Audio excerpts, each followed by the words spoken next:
I think probably on tonight's show I'll be defending a lot of the Trump administration policies. I have no interest in defending his pardon policy. I think it's been pretty gross. I think it even was, frankly, at the end of the first administration. If you looked at the pardons that came out, there was a lot of coverage at that point about January 6th, and the people that were pardoned were sort of ignored in that coverage. But for an administration that I think prides itself on being tough on crime, first administration pardons are inexcusable. One of the big legislative accomplishments, in theory, was the get out of jail free legislation he passed. Is this the First Step Act? Yes.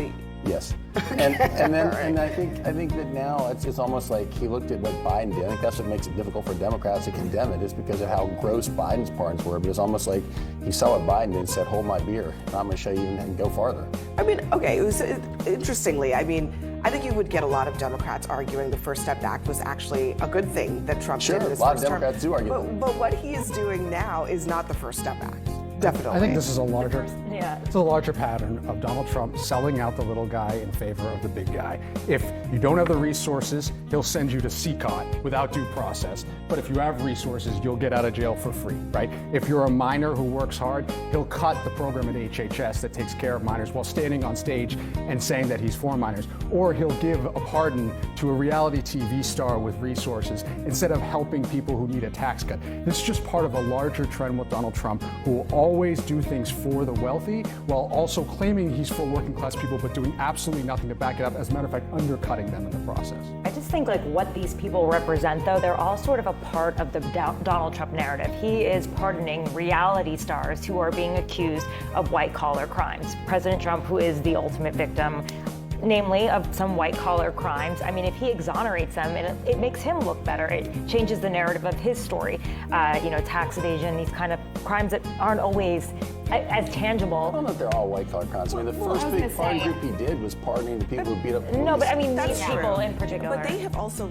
actually backed off of prosecuting white-collar crimes. Right. I'm not just pardoning them. I mean, but there's that, and then there's also the MAGA of it all. The person who I was talking about, who's in charge of the pardons, Ed Martin, who couldn't get confirmed as the D.C. attorney, now is in charge of pardons for whatever reason. He wrote on X, "No MAGA left behind," and then he thanked Trump for pardoning Sheriff Jenkins, who is also another character, sentenced to 10 years in prison for taking tens of thousands of dollars in bribes to give random people law enforcement badges that they had not earned. Look, this is what the MAGA thing is all about, I guess. First Step Act, I think, was a good thing. I think we over-sentence too much in this country for non-violent crimes. Tax evasion, I'm not saying it's a good thing, but you should be able to pay a fee for that and move on. In this particular case of the sheriff, I don't know anyone who was harmed by his act. I'm not saying that the act was okay, moral, or ethical. I don't agree with it. But should he be sentenced to 10 years any more than the Christies or the individual in Florida? Pay your fine and move on. This isn't a Ponzi scheme. They didn't murder anyone. They didn't rob anyone necessarily. I mean, they did. So I view this a little different. I think that people would argue that when even white-collar crimes is a form of cheating, and usually there are victims, there are people who are hurt by a Ponzi these scheme, sure. But Abby, in the case of Florida, the gentleman actually paid back the $10 million that he owed, and the judge actually considered that, but decided to sentence him anyway. But, okay, we always talk about deterrence in crime here, sure. right? Is there no role for deterrence in white-collar crime? Look, I think the bottom line is this, Abby, is that he rewards loyalty, and it doesn't matter. We can sit here and litigate all these cases, where with the Chrisley family, should they have been jailed as long as they were, or should they have been prosecuted the way they were? We can argue this, as long as the day is long. But the ultimate thing is, if you are loyal to Donald Trump, he will repay you. And that is what we're seeing play out. And we're just at the beginning of this administration. And he's doing pardons, he's issuing pardons. Dan worked in the White House, issuing pardons far earlier than typical presidents do. I mean, you may see a couple pardons sprinkled traditionally among presidencies, but most of them come at the end because it is so politically perilous. But Donald Trump says maybe he'll run for re-election, which of course he's not allowed to do by law. But I think he's looking at this as, I'm getting payback and I'm going to reward people who have been loyal to me no matter what. And the Culpeper sheriff is somebody, Virginia is one of the few states that has a statewide election this year. The Democrat nominee, Abigail Spanberger, jumped on that right away, and now the Republican ticket's going to have to defend it. I'm thinking still about what Sheriff Michael just said. I mean, in a way, Trump is agreeing with you that white-collar crime is not really crime, and just in general. And then on top of that, if you layer praise for Trump, that's a good reason to get a pardon.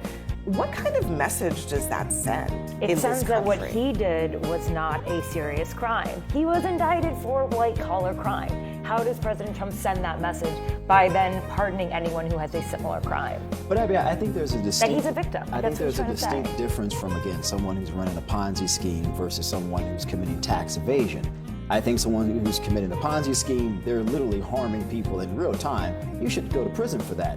But if you have the means to pay back the fine, I think we'd all agree for the most part, if it's a non-violent offense, and I'm not just talking about these individuals, I'm talking in general, should we put people in prison for non-violent offenses? I don't agree with But that. sure, Michael, this is where Trump is defying the court of law. He's making his own decisions. He is saying, you know what, I'm going to ignore the judges, I'm going to ignore the jury, and I'm going to Every decide what I president want. can pardon people, Adrian. You know I this. understand that, but the point is he is doing it at a pace that is very So rapid what? considering where he is. So what? Well, so Democrats what? don't like it, so what? Yeah, but the bottom line is he's doing it in a way that is non-traditional, in a way that is, you know, his base may love it, but it's certainly not doing anything to affect the middle. And I think, again, he may not run for, he can't run for re-election. He says he may, but he's not going to be able would you to. agree that we but should at the end of the put day, non-violent it is offenders in a, prison? The Democrats typically advocate for No, that. I'm not saying. I think I it mean, depends on what the well, case I mean, is. So that's okay, why but there's this listen, sort of law. I'm fascinated by this because if someone, went into a store, let's call it shoplifting. Sure. Should shoplifters be then just asked to do community service, maybe pay the money back, and then let out? I mean, I literally think that's the opposite of what if it's a Republicans younger have been person, saying a teenager, about sure. people who. I mean, I don't know what their motivations are, but some people might be shoplifting food, literally, to eat.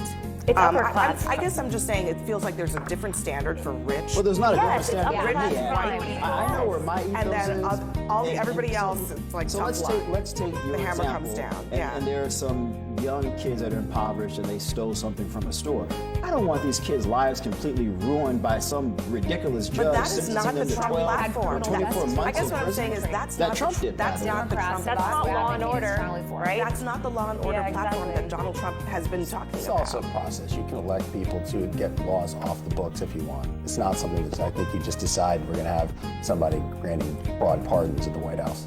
This guy was supposed to be paying Social Security and Medicare taxes in for his employees, his nurses, his doctors, and instead bought a $2 million yacht. Yeah, he's not I'm very not really sure successful. that's something Not a that we good- should let not skirt. a good And by the guy. way, if conservatives are supposed to be the reputation of good fiscal stewards, to let $10 million of tax evasion go by, you do that over and over again, I'm not sure that's a party that really cares about the economy and making sure that revenues are exceeding costs.